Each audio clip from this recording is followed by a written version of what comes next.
In this lecture, I'm going to be covering something like 1,800 years worth of Jewish history. So I realize it's a lot, and hopefully it won't be too tedious because it's all important background information that will help you to better understand the New Testament. This is kind of this is a modern map, but it helps you to understand like what part of the world we're talking about. This is Israel, and you can see Syria up here. This is ancient Asia Minor, now known as Turkey.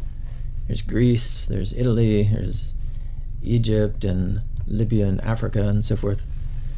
Africa back then was just a part of the continent of what we can now call Africa. It was just a little country, I think, something like this. Then you had also Libya and Egypt and Ethiopia as separate countries. All right, well, let me just run through the history of Israel in real broad strokes here.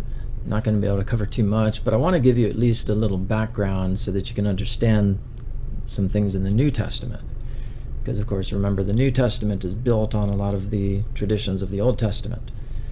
So starting out in the history of Israel, we have Abraham, who was asked to sojourn from this land up in Mesopotamia down into the land of Canaan, and God promised that he would give to him and to his descendants this land.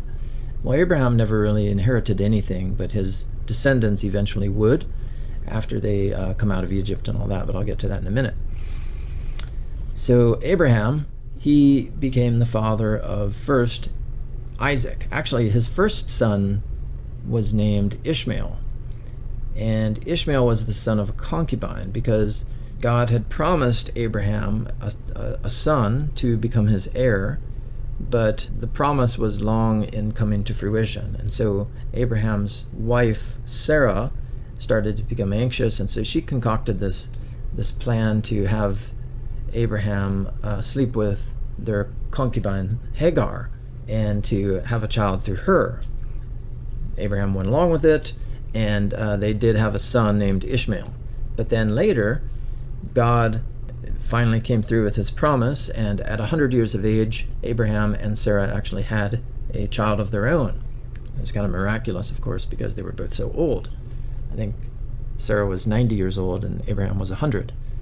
So that happened, and of course, at that point, Sarah was not very happy with having Ishmael around as a potential heir, and so she asked Abraham to kick them out of the house. And so there's this big story about how Abraham didn't really want to go along with it, but he kicked out Hagar and her son Ishmael, and they almost died in the desert because there was no water and all that, but then God revealed a spring to them, so they ended up surviving. And then Ishmael went out and became the father of his own group of people, and usually it is believed that he became the father of the Arabs down here. So, he'd go down here and found this whole new nation of Arabs. And in the Quran, that connection is actually made explicitly. In the Old Testament, it's not quite as clear, and there's quite a bit of debate about who exactly the Ishmaelites are. But seems pretty reasonable that there's some kind of connection with the Arabs. Maybe not all of the Arabs, but some portion of the Arabs and some of the people groups up in this area known as Nabatea. Anyway, that's not super important. But the point is that Ishmael got kicked out of Abraham's house, and then Isaac became the heir. But shortly after Isaac was born, God actually asked Abraham to sacrifice him, and so Abraham went along with it, and just before he was about to bring down the knife, of course, the angel of God stayed his hand.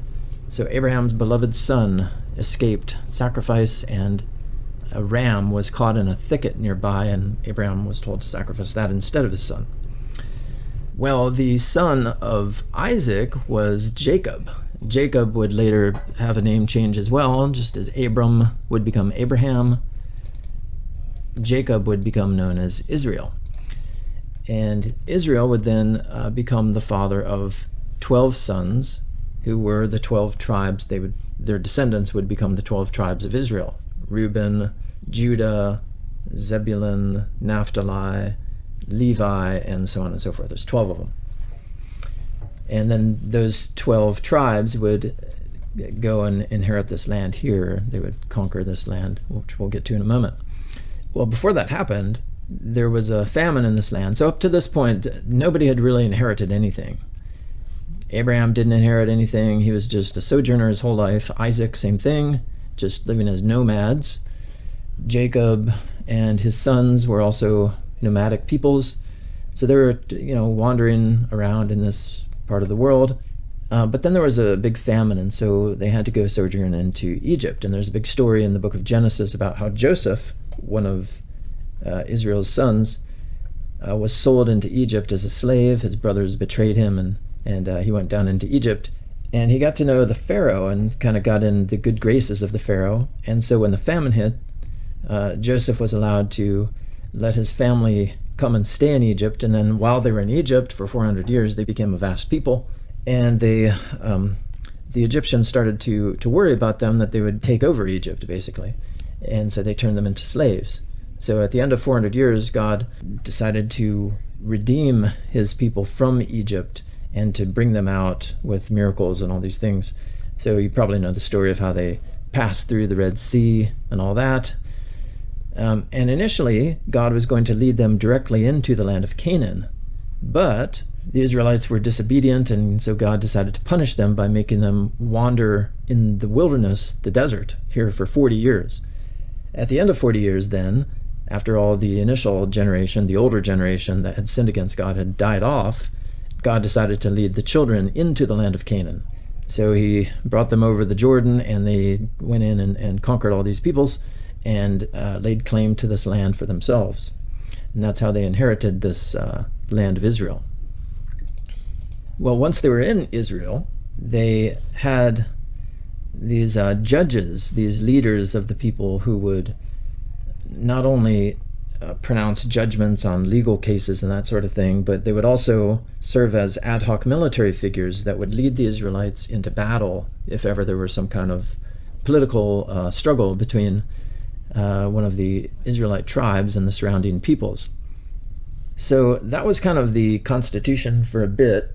The Israelites lived under these figures known as judges. But the Israelites weren't real happy with that, and they wanted to have kings like all the other nations. And so there's a big story, I believe it's in 1 Samuel chapter 12, where the Israelites request a king. Or no, I think it's chapter 8, how the Israelites request a king, and God begrudgingly grants them a king, even though he said that he wanted to be king over them. Instead, he said, I'll allow you to do this, but just be aware that your king is going to be a tyrant, an oppressor, and all this stuff. And you're not going to be happy with that situation. The Israelites, because human beings seem to love tyranny and that sort of thing, they went along with it, and they said, oh, no, we'd like to have a king instead. So they made Saul their king. Now, Saul turned out to be an evil king, disobedient king that didn't follow God the way he was supposed to, and so God punished Saul by expelling him from the kingship and having him die in a battle against the Philistines. And so then David became his successor. David was not of his family, but David was of a different tribe, I believe. Saul was of the tribe of Benjamin. David was of the tribe of Judah. Anyway, he became a very successful king and expanded the territory of Israel quite a bit. And so by the time his reign was over, a lot of this surrounding territory, which had been at war with the Israelites, had been pacified. And that left Solomon the freedom to build a temple. Now, prior to this time, the Israelites didn't have a temple. What they had instead was a tabernacle, like a portable temple. And so they were allowed to take this tabernacle with them as they wandered about in the wilderness, and even after they came into the land of Canaan, when they were moving from place to place. So Solomon was a very wealthy king, very wise king, and he wrote several books in the Old Testament. The book of Proverbs and the Song of Solomon and the book of Ecclesiastes are all ascribed to Solomon. David wrote the Psalms, a lot of the Psalms anyway. And so Solomon had a successful reign, but there were a lot of people in Israel, the northern tribes especially, that kind of resented Solomon because he was collecting a lot of tribute money and making life difficult, just as God had told the Israelites that this was going to happen. If you make a king, then you're not going to like it because there's going to be a lot of taxes and all that sort of thing. So the Israelites, the tribes in the north, decided that they were just going to form their own country. So after Solomon's death, that's what they did. There was a split, a schism between the north and the south. From here on out, the northern tribes would be known as the Israelites, or the nation of Israel, and in the south, the tribes would be known as the tribe of Judah. So even though there was more than just Judah, there was also Benjamin, and I think part of Ephraim as well was down here. So you had the two tribes, the northern tribe of Israel and the southern tribe of Judah. And under that divided kingdom, there were kings, of course, in the north and kings in the south. The kings in the south were the descendants of David. Kings of the north were, they ranged from family to family. And then eventually the Assyrians came in and conquered the northern tribes, and the northern tribes went into exile. And then in 586, the Judahites went into exile as well under the Babylonians. And they were in exile for 70 years. According to the biblical narrative, both the northern tribe and the southern tribe went into exile because of their disobedience to God. So they were punished in both Assyria and Babylon until the Persians came and conquered the Babylonians, at which point the Persians actually allowed the Israelites to return home. This cylinder is an inscription from one of the Persian kings he's not actually talking about Israel, he's talking about the Babylonians, and he's proclaiming himself their liberator, that there was this wicked king of Babylon that had been an oppressor. So as tyrants often do, they pretend to be liberators, and they convince the people to embrace their new freedom under this new liberator. And then, of course, it's not really what you think it's going to be, but that wasn't actually totally true with the Persians, because they did allow the Jews to return back to their native land and to rebuild their temple. But there was still a lot of problems, and it's not as if the Persians were guiltless either. They were quite ruthless. But then the Persians were conquered by the Greek/Macedonian Empire under Alexander the Great, and he conquered the world basically. But then his kingdom kind of fell apart afterwards, and then there was this Hasmonean revolt. The Jews were revolting against the Greek kings and such that were causing them a lot of problems and so forth. And then there were the Hasmoneans set up their own dynasty, and there were a lot of civil wars after that, and then that was followed by Roman occupation. But we'll get to all this. I'm kind of being real brief with this because we're going to deal with that in a little bit more detail here. So starting off with the Macedonian/Greek rule, during the Persian rule, the Macedonians consolidated power under the rule of Philip II, who united the city-states of Greece and Macedonia. This newly consolidated power would then be wielded by Philip's son Alexander III, also known as Alexander the Great, who would lead military victories against Egypt, Palestine, Syria, Asia Minor, Greece, and other lands that belonged to the Persian Empire as far as the Indus River. There's the Indus River. So he conquered all this territory. Alexander would reign for 33 years, but as soon as he died, his massive empire quickly fragmented into smaller dynasties. So we'll go here, and you can see that there were 4 main kingdoms that emerged at that time. Alexander didn't have a successor, so his military officers decided that they would become his successors. So they divided up the territory in this way, and then they also kind of fought against each other to try to claim more territory. The 2 main kingdoms that we want to look at are the Ptolemaic and the Seleucid kingdoms. So here's the Seleucid kingdoms kind of in the north. You can see that they're both affecting the region of Palestine here, or the nation of Israel. Started off, the Ptolemies were kind of had control of this region, but later on it would be the Seleucids that would take control.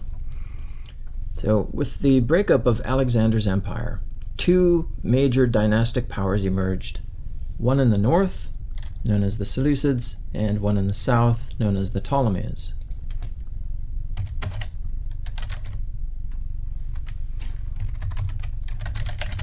Sorry about that. These two powers would vie for control over Palestine. At first, Judea was under Ptolemaic rule, and things went fairly smoothly, but it was soon taken over by the Seleucids. Under this dynasty, the Jews would suffer immensely. To understand what happened at this stage, we need to appreciate how the Macedonians attempted to rule. They were not simply concerned with political domination, but with spreading their own cultural values as well. They were proud Greeks, and they thought that other people should adopt the Greek lifestyle and Greek culture. The Jews, of course, had their own cultural values, and these often conflicted with Greek or Hellenistic or Hellenic values. This word here, Hellenic, comes from the Greek word Hellenes, which means Greeks, or Hellas, which means Greece. So when you see Hellenic, Hellenes, and so forth, just think like Greeks. But many Jews were happy to adopt Greek values to one extent or another. Sometimes Greek values were perceived as incompatible with Jewish values, however, and this often led to resentments and hostilities. The blending of Greek culture with the cultures of indigenous peoples whom the Greeks had conquered became known as Hellenization. One very important example of Hellenization was the translation of the Hebrew Bible into Greek. The story about the origin of this translation is told in a work known as the Letter of Aristeas. This translation was supposedly commissioned by the Egyptian king Ptolemy II, also known as Philadelphus. These are his dates here, 285 to 247 BC. So you have the Bible being translated into Greek sometime during his reign.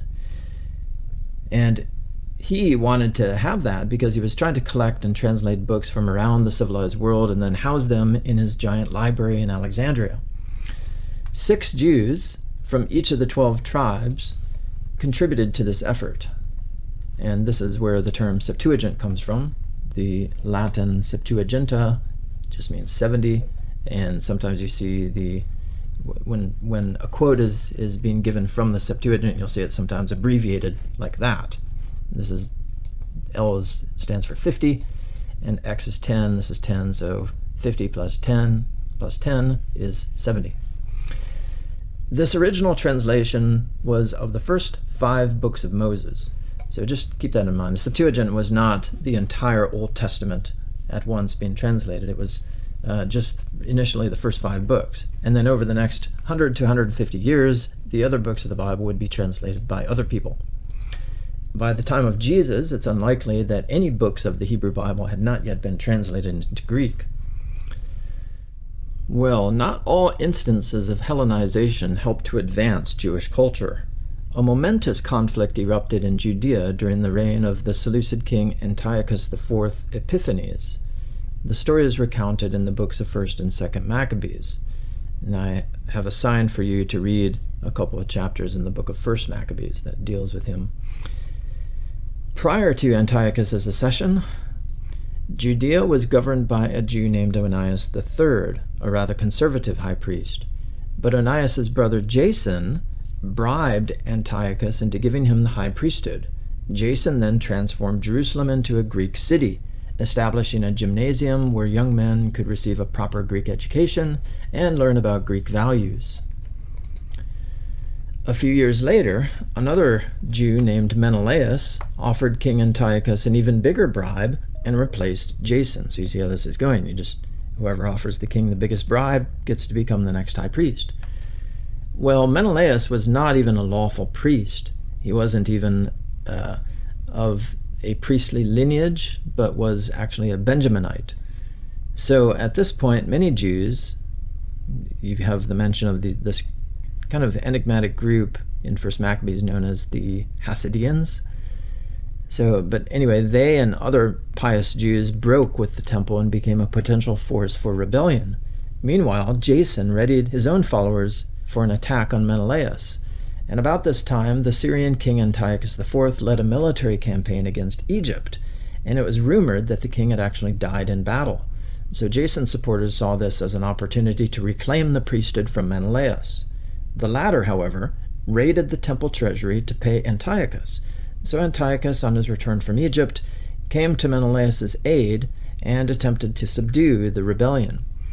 This led to a very brutal slaughter and a plundering of the temple by Antiochus. Shortly after this, Antiochus began to attack many Jewish customs as the root of their rebelliousness. In 167 BC, he sent a general back to Judea with a decree that Jews no longer circumcise their children or possess copies of the Torah. Foreign mercenary soldiers were also brought to maintain order, and the temple was defiled with pagan sacrifices, and there was an altar of Zeus that was erected within the temple. Pious Jews, of course, found all of this outrageous, and so they revolted. It was Mattathias of the Hasmonean family who led the revolt. This is a picture, an artist's rendering of Mattathias, who has slain one of the officers. So Antiochus sent these officers down into the land of Judea, requiring everyone to sacrifice pigs or to sacrifice to some pagan deity or whatever. And many Jews went along with that, but Mattathias, who was a priestly family, he decided that he was not going to go along with that, and so he went up to the officer and just killed him right there and then. And then he proclaimed to his fellow Jews, "Let everyone who is zealous for the law and supports the covenant come out with me." Now this phrase, zealous for the law, zealousness, would become kind of an important motif in Jewish revolutionary thought. The idea comes from the Old Testament, actually. There's a story in the book of Numbers about Phinehas, the priest, who slew these people that were engaging in immorality, and God rewarded Phinehas for his zeal in slaying these people. He rewarded him with an eternal priesthood.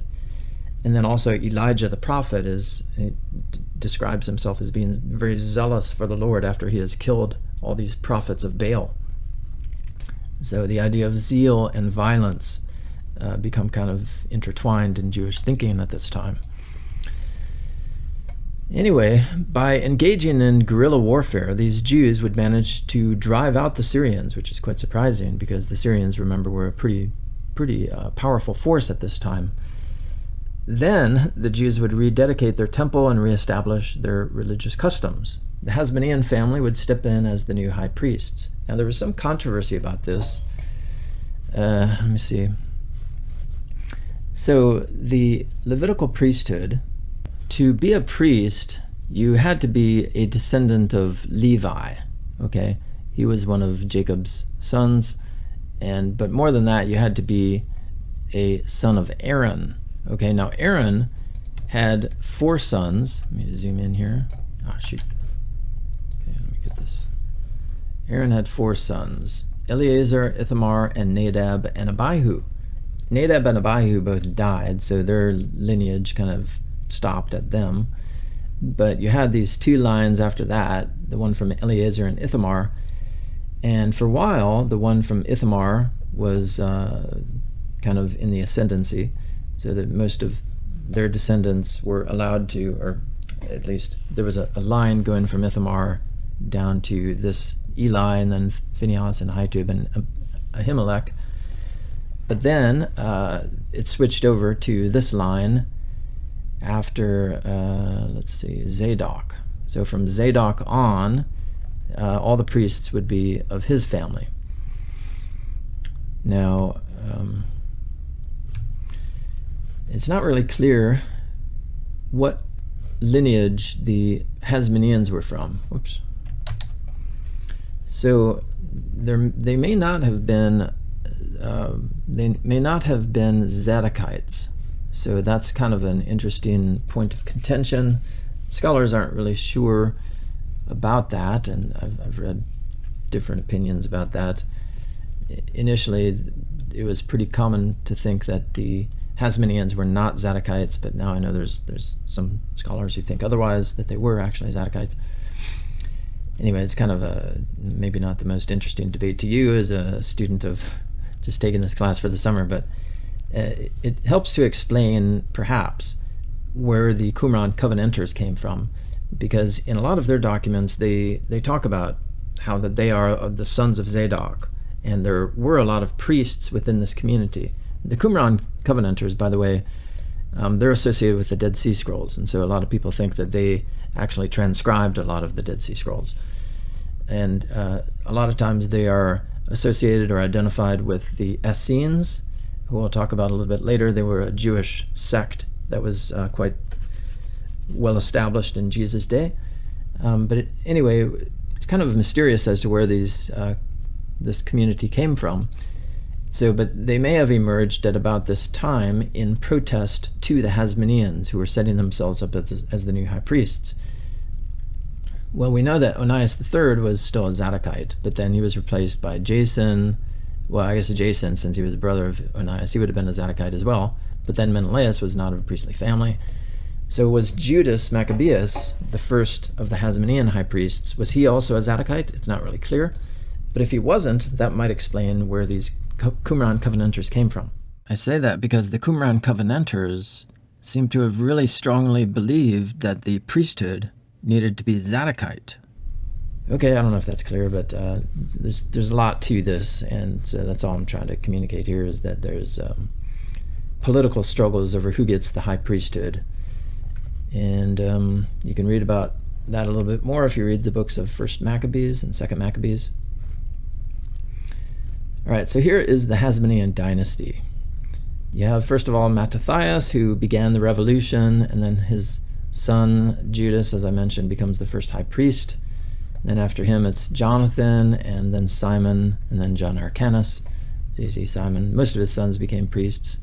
But then John Hyrcanus was the son of Simon, and going on down the line, there was a civil war between these two here, which then allowed for the Romans to install a new leader from a political standpoint. The priesthood continued, but the temporal powers of these different priests would be disrupted at that time. But I'm getting a little bit ahead of myself because I haven't mentioned yet that they did have temporal powers. Let me get back to that.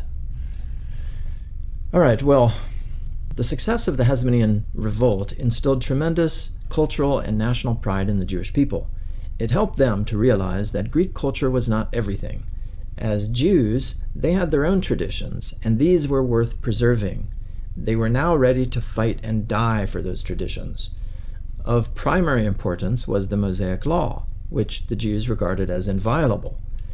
Anyone who sought to forbid or violate the Mosaic Law could only be seen as an adversary who ought to be resisted with all one's might.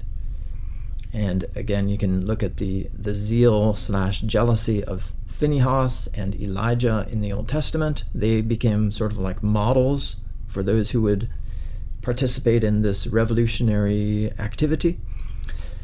Such resistance might lead to persecution or even death, but that was not a sad fate. Being a martyr for one's faith was noble and would be rewarded by God in the afterlife. It would be far better to die faithful than to live in a compromised state. Well, with the Syrian overlords ousted, the Hasmonean family who led the revolt were acclaimed by the people as the new political rulers. Prior to this, the country of Judah had been ruled by the descendants of King David, but the Hasmoneans were not of a Davidic lineage. They were priests and therefore of an entirely different tribe. It was one thing for them to assume the high priesthood, even though that, as we've seen, was a little bit disputed, but it was quite another thing for them to assume kingship and temporal powers. So you can see here, he is a high priest. He's got the ephod, which represents the high priesthood, and then he's also got a crown, so he's sitting on a throne, and he's got the temporal powers as well. Right, well, just a few highlights of the Hasmonean dynasty. You had Jonathan, who was high priest from 161 to 143 BC. He was the fifth son of Mattathias, and he was granted a governing role in Judea. Now, he isn't actually referred to as a prince or a king, but he did apparently take on some temporal powers. But then Simon is actually referred to as a prince and a ruler. So he's the first priest to have been acknowledged in that capacity, with those titles. And then John Hyrcanus Josephus claims that he was esteemed by God worthy of 3 of the greatest privileges: the government of his nation, the dignity of the high priesthood, and prophecy. So he was a king, a priest, and a prophet. John greatly expanded the territory of Judea. And then we have Aristobulus I, who reigned from 104 to 103 BC, a very short reign, but his reign was significant because he was the first to have been recognized as a king, in the Greek basileus. This would now be the tradition for all his successors. So everyone after him would be known as a king. But really, I mean, they were already assuming temporal powers even before Aristobulus, so it's kind of a semantic difference. But really, I mean, as I said, the priests prior to this time did not have temporal powers. They were just basically working in the temple, and maybe they had some influence over political leaders and stuff, but they didn't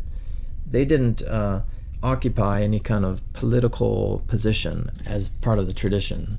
So, I mean, there were priests who took on temporal powers, kind of like Samuel in the Old Testament and so forth. But this is really the first time that there are the 2 positions, the 2 power positions. One, the religious power within the temple, the high priesthood, was being united with the temporal powers of governing the nation. So it's a big change there in the constitution of Israel. Well, the Hasmonean kings would soon become exactly what their forebears had fought against: oppressive rulers. Under Alexander Jannaeus, who reigned from 103 to 76 BC, many Jews were crucified. The Qumran Covenanters may have formed their sectarian community in response to some of the Hasmonean abuses. Now, I mentioned another theory that they founded their community in response to the Hasmoneans just usurping the priesthood from the Zadokites. But this is another possibility, that maybe they just didn't like all of the abusive practices of the Hasmoneans, and so they just decided to break off and form their own community. The Hasmonean dynasty ended in civil strife, with 2 brothers, Hyrcanus II and Aristobulus II, involved in a feud for the title of high priest and king. One side appealed to the Roman general Pompey in order to settle the issue. Pompey granted the high priesthood to Hyrcanus and deprived Aristobulus the title of king. Pompey also appointed an Idumean named Antipater, the father of Herod the Great, as the governor of Judea. So you can see where this is going, because Herod the Great would become the next major king in Israel. So at this time there wasn't a king, but the Roman general Pompey installed this guy Antipater, who was an Idumean. And of course you can imagine the Jews didn't really like that too much, being ruled by a foreigner.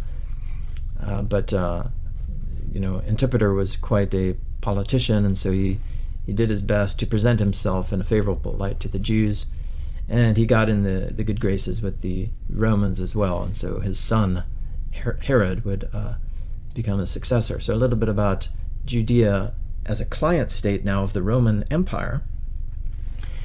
As governor, Antipater operated under the authority of the Syrian legate, and a legate is a higher-ranking general officer of the Roman army drawn from among the senatorial class. Okay, so Antipater's son Herod was actually rewarded the title of King of the Jews by the Emperor Augustus. This was the first time that a non-Jew had ruled as king in Israel. Many found this either intolerable or theologically significant. Some Jews apparently saw Herod as the promised Messiah, especially when he began massively refurbishing and expanding the temple, as we'll see in the next slides. You can see some of these passages here where the New Testament authors speak of these Herodians. And they sent their disciples to him, to Jesus, along with the Herodians. This is the they here, I think, is the religious leaders, saying, "Teacher, we know that you're a true man," and so forth. So they're basically trying to entrap Jesus with this little thing that they're doing. But anyway, the point is, you have the mention of these Herodians. And who were the Herodians? Well, maybe they were Jews who really liked Herod. Maybe they saw Herod as like a Messiah figure or something. All right, others saw Herod as an illicit ruler who needed to be resisted. And still others, early Christians especially, saw his rise to power as a sign that the Messiah was about to be revealed. There's an interesting passage which was interpreted as a messianic prophecy in Jesus' day. It's in Genesis chapter 49, verse 10. It says, the scepter, okay, in other words, the temporal powers, will not depart from Judah, nor the ruler's staff from between his feet. The ruler's staff, again, is a symbol of kingship. So in other words, there will always be a king in Judea until Shiloh comes, and to him shall be the obedience of the peoples. So a lot of early Christians interpreted this, Shiloh, as a reference to Jesus. So the Messiah, until the Messiah comes. So in other words, there will be a ruler in Judea from among his people, from one of the tribes of Israel, until the Messiah comes. And then when the Messiah comes, to him shall be the obedience of all the peoples, the nations, the Gentiles. Well, here's Herod's temple. You can see it was quite small. No, I'm just joking. This is a little model, of course, and but you can see the grandioseness, if that's a word, just how grandiose this temple was. It was massive. It was actually known as one of the 7 wonders of the world, I believe. Here's an artist's depiction. During his tenure, Herod renovated the Jewish temple, expanding it and decorating it lavishly.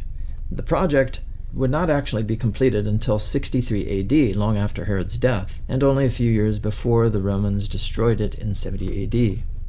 The Muslim Dome of the Rock now stands where the Jewish temple once stood. The so-called Wailing Wall is all that remains of the once magnificent temple of Herod. And you can see how massive these stones are.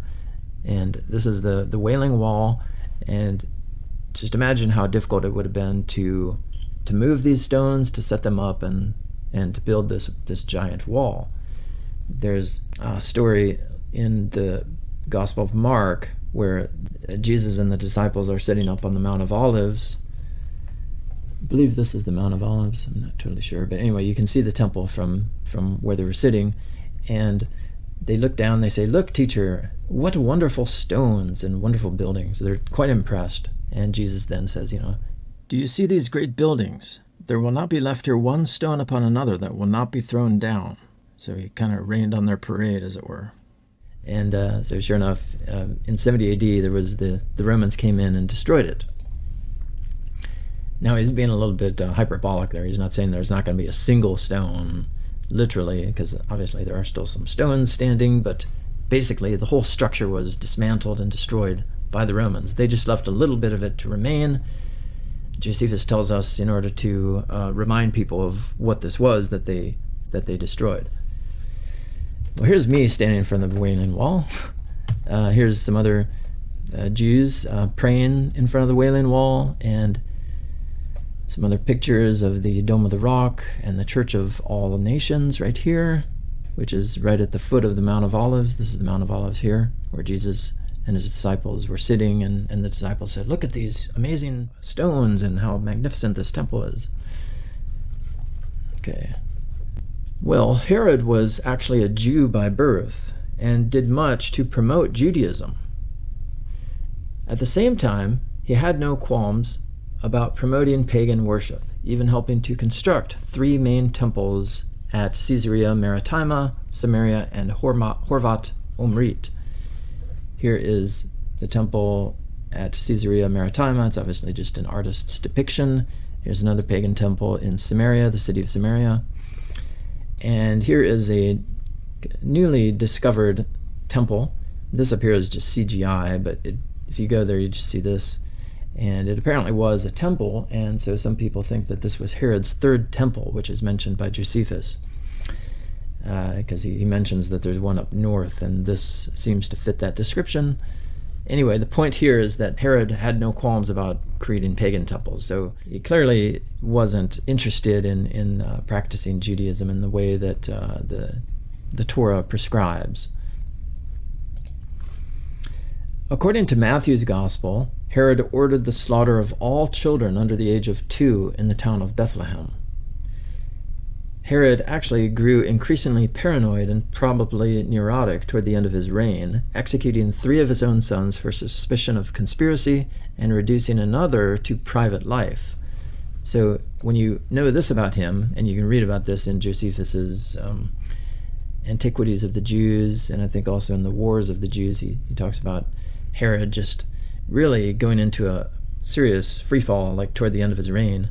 But when you know that about Herod, this story here becomes a little bit more credible, that maybe he did actually go in here. I know a lot of scholars have doubted the historicity of this story about the slaughter of the innocents, but it kind of fits with his profile, what we know of it. If you're interested in exploring this topic of the historicity of Herod's slaughter of the innocents, I would recommend this article by R.T. France.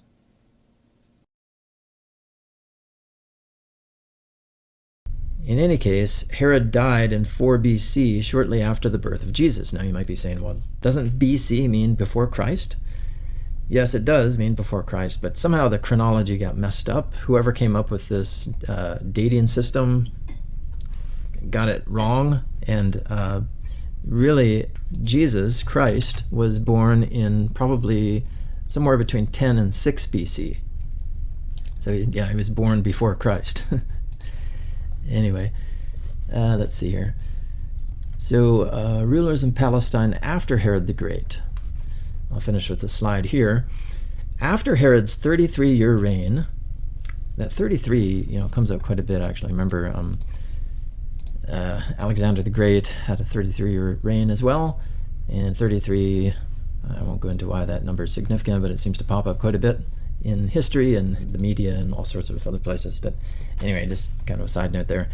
After Herod's 33-year reign, Augustus appointed Herod's son Archelaus ethnarch of Judea, Samaria, and Idumea. So here is Archelaus, ethnarch of this region here.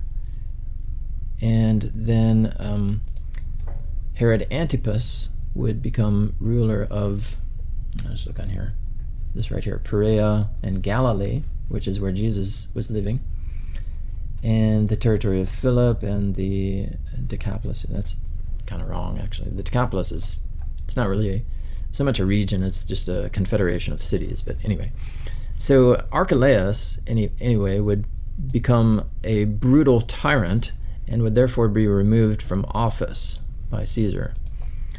And there's the story in the Gospels about how after the command was given to kill all the babies in Bethlehem, the family of Jesus, Joseph and Mary, were told to flee down into Egypt and to escape this. And so they did. But then a few years later, when they were going to return back to Judea. But because Archelaus was the king and they knew that he was brutal and dangerous, they decided to keep going on up into Galilee. And so that's how they decided to move to Galilee. And they lived in Nazareth, and that's where Jesus kind of grew up.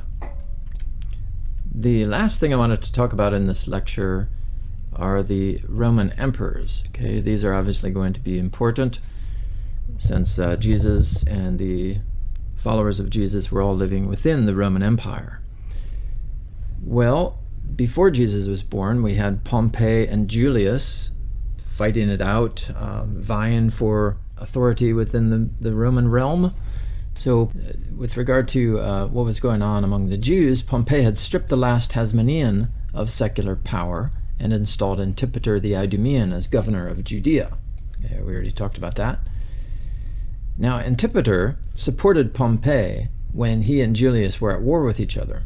But after Julius defeated Pompey, Antipater pledged his allegiance to Julius instead, and the emperor granted him clemency. This was typical of the Roman emperors, to grant clemency to people, and it was a way to sort of maintain order, actually, because if you have some like really powerful general who's doing a good job at maintaining order within that part of the realm, and then he does something bad, but you grant him clemency, well then that governor or whatever is going to be all the more appreciative and faithful to you as a subject, he's probably not going to revolt.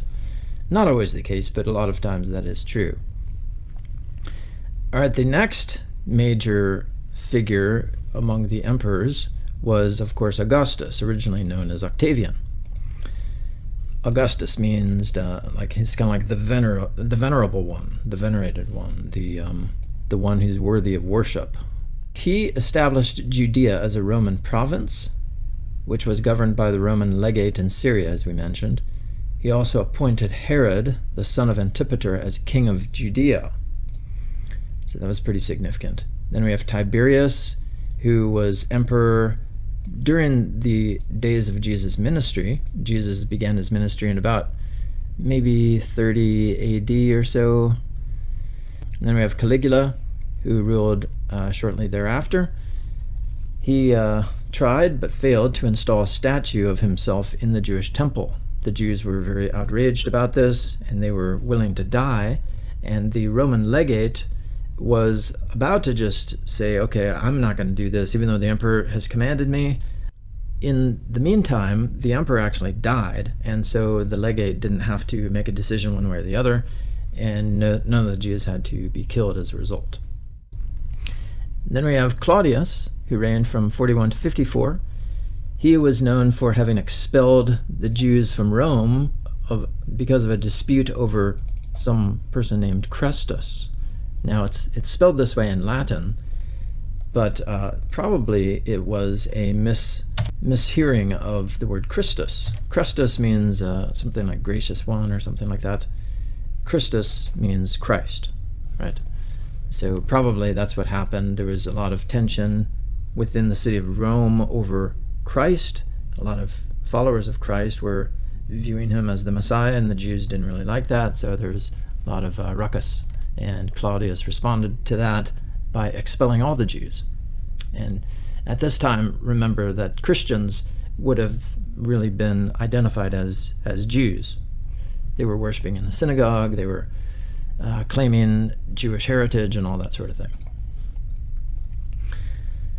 All right, and then we have Nero, the infamous ruler, who reigned from 54 to 68 AD. He is said to have dabbled heavily in magic. He persecuted early Christians in Rome, accusing them of burning the city. He actually probably burnt the city down himself because he wanted to build some things there. And then he accused the Christians of doing so in order to make them the scapegoats. And so he made it his official policy, at least within the city, to persecute Christians and to crucify them and to light them on fire and feed them to the animals and those sorts of things. Then we have the interesting single year in which 3 different emperors came to power. You had Galba first, Otho, and Vitellius. Galba, I think, was the... so when Nero died, he didn't leave a successor. And so there was a kind of a competition between the various generals to see who would become the next emperor. And Galba, I think, was acclaimed emperor in Spain. And then Otho, Vitellius, I think, was in Germany. Anyway, they went through them very quickly, and they were all kind of fighting against each other and such. And then we have Vespasian, who was the general leading the war against the Jews that started in 66 AD. And so he was ready to take the city of Jerusalem, but then word came to him about this Vitellius, who had overthrown Otho, and he was quite he was pretending to be outraged about that. And he said, we cannot endure this. The Romans are a more dignified people. They don't just overthrow their emperors and all that sort of thing. And he said, maybe I should be emperor. And his army acclaimed him emperor, and he got lots of support from Egypt and from Syria. And so he led an army to Rome, and he threw out Vitellius and became the next emperor. And he started a whole dynasty because his sons ruled after him, 2 of them anyway. Titus, who took over the military work of Vespasian, and he actually finished suppressing the Jewish revolt, and he took the city of Jerusalem, destroyed the temple and all that. And then he became the next emperor in 79 to 81 AD, so he didn't reign for very long. And then Vespasian's other son, Domitian, took over. And Domitian was apparently a persecutor of Christians and other marginal groups. He's said to have expelled philosophers from Rome. He didn't seem to have much patience for alternative views. And then Nerva was the next emperor. We don't know much about, well, I guess maybe we do know a lot about him, but in terms of how he governed in relation to Christianity or Judaism, there's not a whole lot to be said. And then Trajan made the persecution of Christians an official Roman policy. So there were lots of early Christians who had to endure hardships under him. All right, well, that's it for this lecture, so thank you for listening.